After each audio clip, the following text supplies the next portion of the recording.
The paintings hang in museums across Europe, admired by millions who pass through marble halls every year. We study them in art history classes, analyze their composition and technique, discuss the artist's use of light and shadow. But we miss what they're actually showing us.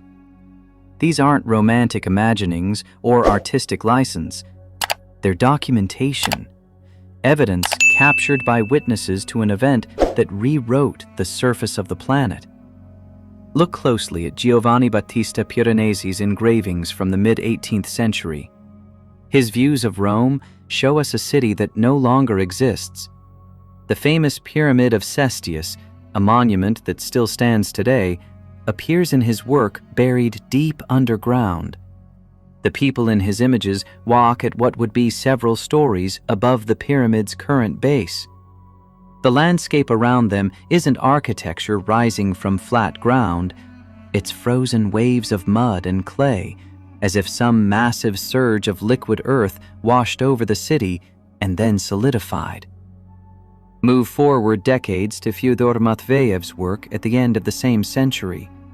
His painting of an Italian city shows the identical phenomenon. A settlement on a hillside inundated with streams of clay flowing from above, cascading down slopes, filling streets, burying the lower floors of buildings. In the valleys below, you can see puddles of liquid matter, as if the disaster has only just occurred, as if the substance hasn't yet fully hardened. The standard explanation comes quickly. Cultural layer, they tell us. Over centuries, dust accumulates, debris piles up, the remains of old structures create new ground level. It's natural, gradual, unremarkable. But can a cultural layer be 5 meters thick? 10 meters? 15? Can centuries of accumulated dust create the effect we see in these paintings, where massive stone structures are submerged to their roofs? Can a cultural layer fall from the sky? Because that's what these images show. Not slow accumulation from below, but sudden inundation from above. The evidence is in the details, in elements that contradict the comfortable narrative we've been given. These canvases aren't just beautiful art, they're crime scenes. And once you learn to read them as such, once you understand what you're looking at, they reveal evidence that transforms our understanding of the recent past. Start with the human figures. Many of these paintings include small groups of people moving through the devastated landscapes. At first glance, they might seem like tourists, curious onlookers admiring picturesque ruins. But examine their posture, their actions. They carry long sticks, poles, which they use to probe the ground ahead of them before stepping forward. This isn't the behavior of sightseers. This is the caution of survivors navigating treacherous terrain. They know that beneath their feet isn't solid ground, but something else, something viscous and unstable, something that might swallow an unwary traveler. They're assessing damage, documenting destruction, trying to comprehend what happened to their world. The second critical detail is the direction of the flood. Water rises from below. It fills low areas first, respects gravity, follows predictable patterns. But the clay mass in these paintings didn't rise from rivers or seas. It came from above. Castles on hilltops are buried from their roofs downward. Cathedrals at high elevations are covered from above, with the mud then flowing down the slopes, forming enormous deposits at their foundations. This reverses everything we understand about flooding. In Sokrat Vorobyov's painting, Castle on the Seashore, you can see the substance actually falling from the sky, descending onto the landscape below, coating everything it touches. This explains why massive stone structures ended up buried to their domes, while lighter wooden buildings sometimes survived. This wasn't water that filled and then drained. This was something completely different. a planetary-scale mud flow that descended from above. The third anomaly is perhaps the strangest: the composition of this deadly substance. Clay that buries cities should leave dead ground, sterile deposits that take years to support life. But in painting after painting, we see something impossible. Mature trees growing on top of the buried ruins, dense vegetation covering roofs and walls, life exploding from deposits that should be lifeless. The time frame implied by the paintings is short. The destruction is recent, yet already substantial plant growth has established itself on the very material that caused the catastrophe. The clay that killed a civilization also triggered an explosion of fertility. This pattern repeats with disturbing consistency across works created in different parts of the world by artists who never met. Buried ruins in sunlit Italy, destroyed fortresses in Belarus and Ukraine, captured in Napoleon Orta's lithographs. Buried mausoleums in Samarkand, in the paintings of Vasily Vereshchagin. Everywhere, the same signature. Impact from above, massive volumes of clay. Subsequent reclamation by survivors, attempting to comprehend the scale of what occurred. This couldn't have been localized. No single earthquake or volcanic eruption could create identical effects across such vast distances. We're looking at evidence of a global event, documented with remarkable precision by artists working in the aftermath. But paintings can be dismissed. They're artistic interpretations, potentially exaggerated, possibly romanticized. What if I told you there's a place where you can touch this evidence yourself? Where the traces of this catastrophe aren't preserved on canvas, but are embedded in the earth itself, visible today to anyone willing to look. For that, we need to travel from European galleries to the scorching sands of Uzbekistan, to an ancient city whose ruins hold a terrible secret. The city of Karatepe stands at what was once a crucial junction on the Silk Road. Its fortress walls are among the most impressive defensive structures ever built. Not rough stone, but countless baked clay bricks, assembled with incredible precision, creating bastions up to 5 meters thick. These aren't walls designed to stop human attackers. They're fortifications meant to withstand forces of unimaginable magnitude. And they failed. The southern section looks as if enormous chunks were torn away. Official history speaks of siege warfare, of armies with battering rams and primitive artillery. But be realistic. What medieval siege engine could breach a 5-meter wall of baked brick? Even modern military hardware would struggle against such obstacles. The destruction pattern is wrong for conventional warfare. Not localized damage from projectiles, but massive, chaotic devastation, as if the city was struck by elemental force of inhuman power. But the most chilling evidence isn't in the scale of destruction. It's in the substance that engulfed the city. In the thick layers of compressed clay forming hills at the base of the ancient walls, you can find something that forever destroys the cultural layer theory. Human bones. Protruding from the earth itself. These aren't ancient burials. They're not organized cemeteries. These are fragments of wrists and shin bones embedded in the geological stratum, having become part of it. They're arranged chaotically, without order, which tells us one thing. The people were caught by complete surprise. The conclusion is as obvious as it is horrifying. This massive volume of clay didn't gradually accumulate over an abandoned city. It collapsed suddenly, covering the city along with all its inhabitants, burying them alive in an instant. This wasn't the aftermath of battle. This was the disaster itself. A catastrophe that gave no warning, no chance of escape. The people whose remains now slowly emerge from the clay walls as rain and wind erode the deposits weren't casualties of war. They were victims of a cataclysm that instantly transformed their thriving city into a mass grave. These bones are irrefutable physical evidence. They prove that what artists documented thousands of kilometers away wasn't metaphorical or exaggerated.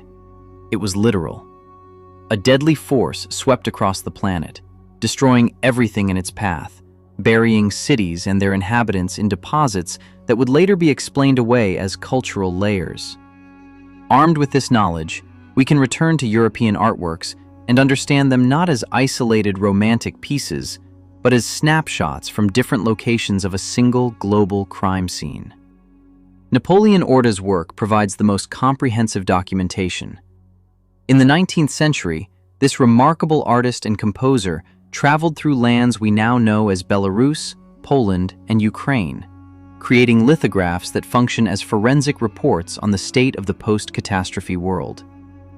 His works show us everything we've come to expect: Mir Castle, Kreva Castle, Ostro Castle. Dozens of monumental structures appearing as majestic ruins drowning in enormous deposits of sand and clay. What remains of their former glory are battered walls. The roofs, when they survived, look as if they endured powerful impacts from above. Contemporaries described it as a hailstorm, though hail of what material and from what source, they couldn't or wouldn't say. The sky in many of Orta's drawings has a characteristic reddish tint, suggesting that dust and clay particles still hung suspended in the atmosphere when he created these works. Life continues. Trees grow, water flows. But the overwhelming impression is of a world recovering from something terrible. One detail in Orta's lithographs elevates our investigation to a new level. His works present a shocking contrast. Next to the cyclopean ruins of castles, whose walls suggest construction by beings far more advanced than medieval humans, we see tiny, almost primitive houses. Two completely different worlds existing in the same time and space. On one side, the heritage of a great, highly developed civilization capable of erecting structures of incredible strength and sophistication. On the other, the modest dwellings of survivors who build simple homes right at the foot of these ruins, sometimes attaching their sheds directly to ancient walls. It's as if one advanced civilization was annihilated, and the few who survived, having lost the technology and knowledge of their predecessors, began building a new, simpler existence on the bones of former greatness. This observation leads to a more disturbing hypothesis. Looking at these images, you get a persistent impression that this wasn't blind, natural destruction. The mud flows seem almost purposeful, selectively covering centers of power, knowledge, and authority. Castles, fortresses, monumental buildings. Simple villages might have been spared, but the cyclopean structures of the previous era were targeted for burial, hidden from future generations. It appears as if someone, or something, methodically inundated these sites, attempting to turn them into formless hills. What we see today is only what they failed to completely hide, what subsequent rains and winds partially exposed. The picture emerging is of a global event that swept across Eurasia, from the Mediterranean to Central Asia and Eastern Europe. This event destroyed a highly advanced civilization, leaving behind only ruins and scattered survivors who restarted history almost from zero. The nature of the destruction suggests intention, but what force possesses such capability? What technology can cause clay flows from the sky and systematically erase entire cities and cultures? The answer may be encoded in the most disturbing images left by artists of that era. Some of them appear to have depicted not just the aftermath, but the moment of impact itself. Recall Sokrat Vorobyov's painting, where substance falls from the sky onto a castle. Not rain, not snow. Something dense, tangible, destructive. But the most explicit and frightening images come from Konstantin Bogaevsky. His paintings aren't landscapes, they're frozen apocalypses. One work carries a symbolic title that cannot be ignored: The Star Wormwood. In it, we see a city simultaneously flooded by streams of mud and illuminated by a brilliant flash emanating from a single point. The artist didn't just depict destruction, he showed its cause. This isn't lightning or natural phenomenon, it's an explosion. The expressive brushstrokes convey matter flying in all directions, a shockwave demolishing everything it encounters. The title itself, The Star Wormwood, is a direct reference to biblical prophecy, to the book of Revelation, describing a star that fell from heaven and poisoned the waters of the earth.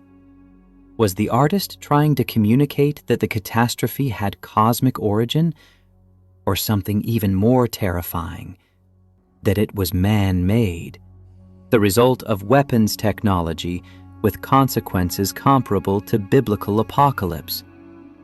This thought finds unexpected echo in the poetry of Maximilian Voloshin, who wrote of Russia, "The underwater Kitesh hums at the bottom of the soul."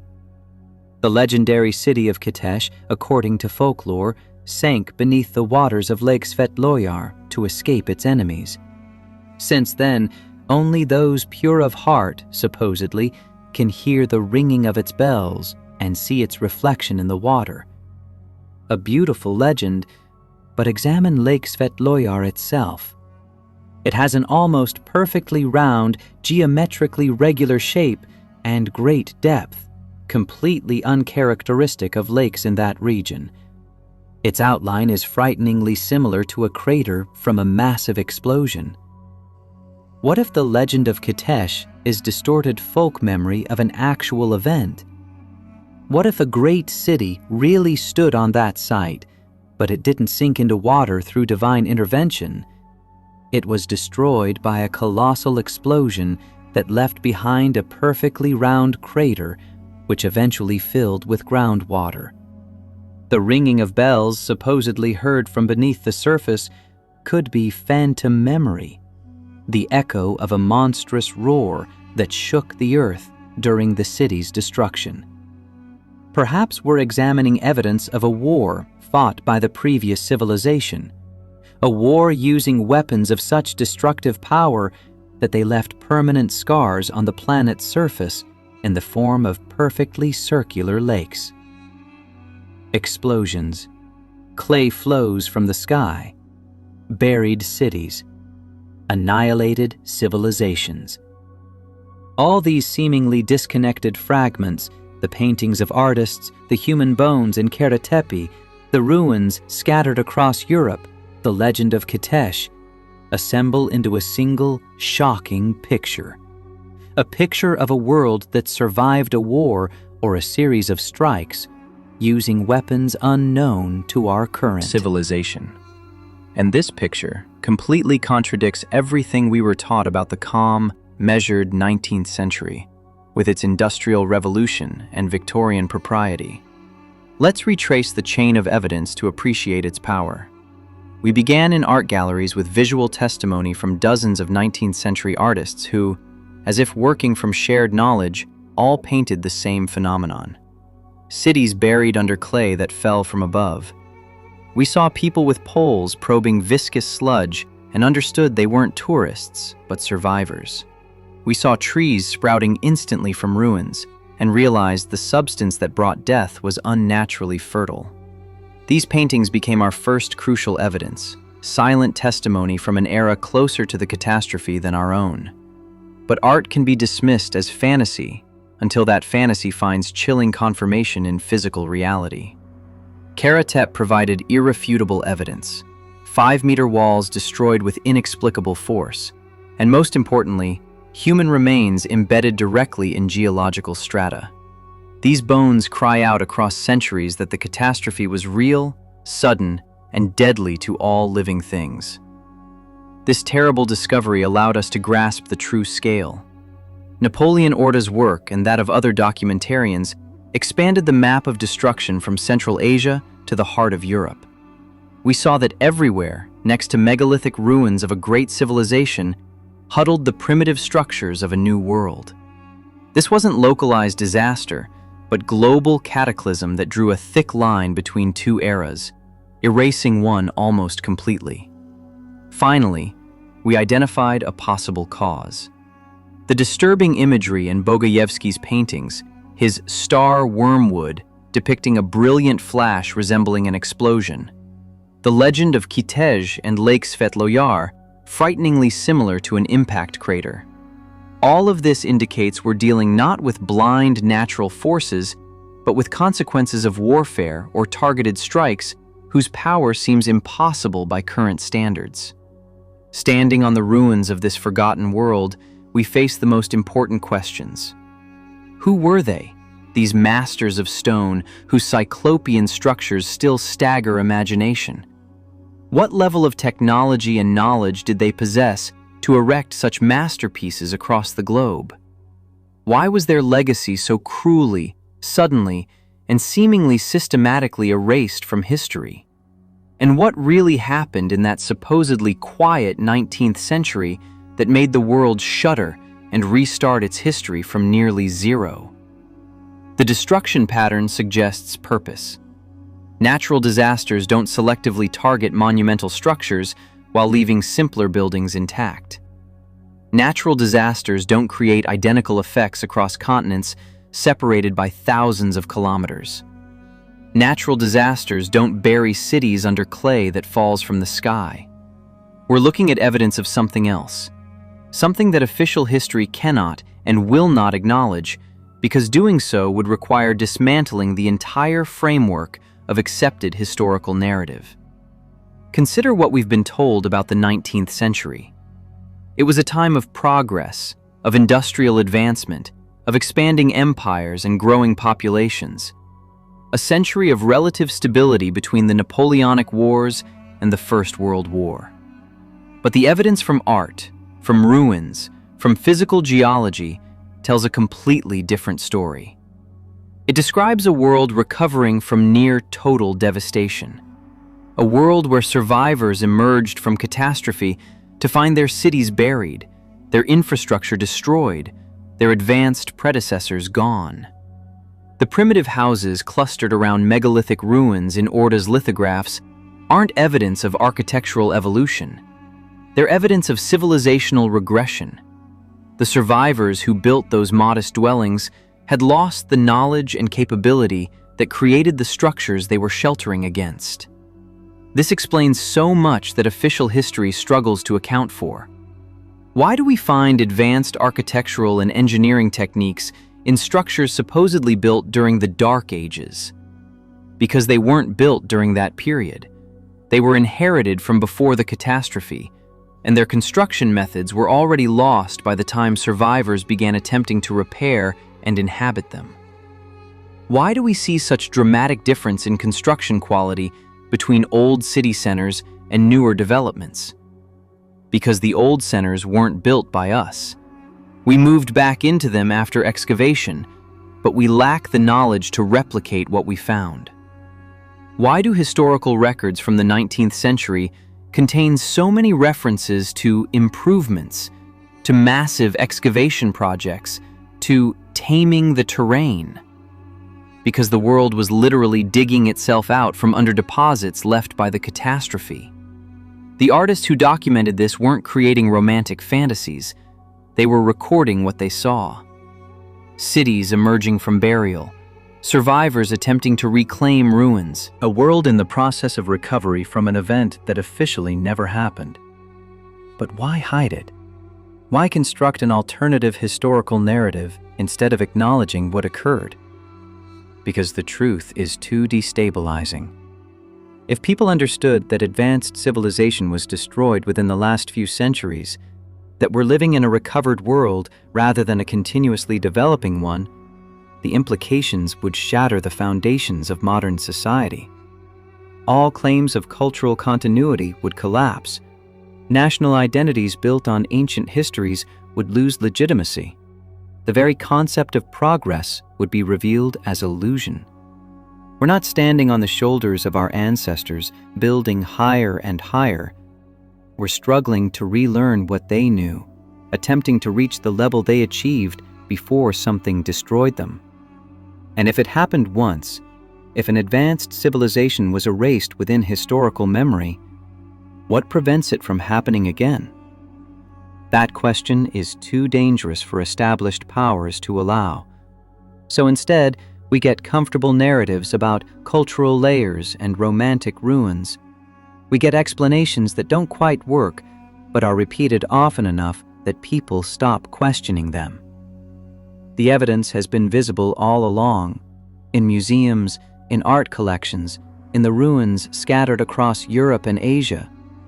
We simply weren't asking the right questions. We accepted what we were told because questioning seemed absurd. But once you see the pattern, once you recognize what the paintings are actually showing, the official story becomes impossible to maintain. The contradictions are too numerous, too fundamental. These aren't romantic landscapes.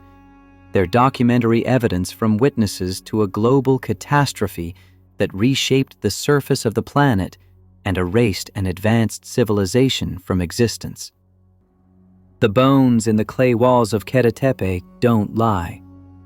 The perfectly round crater of Lake Svetloyar doesn't lie. The buried structures in painting after painting don't lie. Something happened. Something massive, something sudden, something that killed millions and buried cities under meters of clay that fell from the sky. Something that forced the survivors to restart civilization almost from scratch, building primitive dwellings in the shadows of structures they could no longer comprehend or replicate. The artists left us a record, not in words which can be revised or suppressed, but in images that have survived because they were dismissed as mere art, as flights of imagination. But they weren't imagining anything. They were documenting. They were bearing witness to a world emerging from apocalypse, and their testimony, preserved in galleries across Europe, has been waiting for someone to understand what it's showing. We've been walking past the evidence for centuries, admiring the artistic technique while missing the actual content. The paintings seemed too fantastical to be literal. Cities don't get buried under clay from the sky. Advanced civilizations don't simply vanish. Except they do. And they did. And the proof has been hanging on museum walls the entire time. The official history we've been taught is a construct, a narrative created to explain away evidence of catastrophe, to provide comfortable continuity where none exists. It's a framework imposed on inherited ruins to hide the truth about what came before and what destroyed it. But truth has a way of emerging. The harder it's suppressed, the more places it appears. In paintings, in ruins, in bones embedded in geological strata, in perfectly round lakes that shouldn't exist, in the dramatic difference between what we've inherited and what we can create. The 19th century wasn't a period of calm progress. It was an era of recovery from near extinction. The magnificent structures we attribute to medieval builders weren't constructed during the Middle Ages. They survived from before, and we've been living in them, studying them, trying to understand them ever since. The artists knew. They painted what they saw: cities emerging from burial, survivors with poles probing dangerous ground, clay covering structures that had been centers of power and knowledge, trees growing from deposits that killed a civilization. They left us a record, a visual testimony to an event that changed everything. And that record has been preserved, cataloged, studied for its artistic merit, while its actual content was ignored. Until now. Until people started asking why the same scene appears in paintings from Italy, from Belarus, from Central Asia. Until someone noticed the bones in the walls of Karatepe.